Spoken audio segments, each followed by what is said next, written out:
In the early 1990s, Celtic Football Club stood on the edge of collapse. Despite being one of the biggest names in Scottish football, Celtic was broken behind the scenes. The stadium was falling apart, the finances were in serious trouble, and the club was being run in a way that belonged to another era. Debt was rising fast, progress had stalled, and Rangers were dominating both on and off the pitch. Many supporters feared the unthinkable. That Celtic could go the same way as clubs who had ignored reality for too long. Then, in 1994, Fergus McCann arrived. At the time, Celtic was losing millions of pounds every year. Celtic Park was outdated, unsafe, and incapable of generating the revenue needed to compete. The boardroom culture was complacent, fans were shut out, and there was no long-term plan for the future, no modern structure, no vision. Fergus McCann saw that Celtic's biggest problem was not Rangers' success. It was Celtic's refusal to modernise. In March 1994, McCann led a takeover that saved Celtic from potential financial disaster. He injected vital funds, cleared dangerous debts, and introduced strict business discipline to a football club that desperately needed it. But McCann did not just save Celtic. He rebuilt it from the ground up.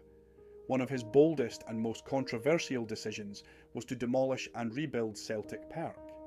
Many supporters were sceptical, some were angry, others feared the club simply could not afford such ambition. McCann ignored the noise. He understood that Celtic's future depended on infrastructure, not short-term fixes.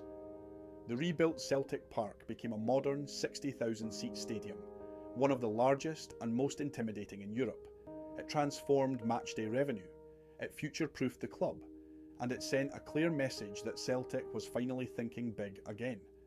Perhaps Fergus McCann's greatest legacy was changing who Celtic belonged to.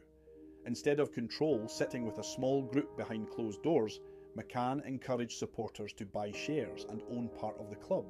This created transparency, accountability, and a strong connection between the fans and the boardroom. Celtic became a club run properly, not emotionally. Overspending stopped. Wages were controlled. Decisions were made based on sustainability rather than desperation. For the first time in years, Celtic was being run like a serious football organisation. The rewards soon followed.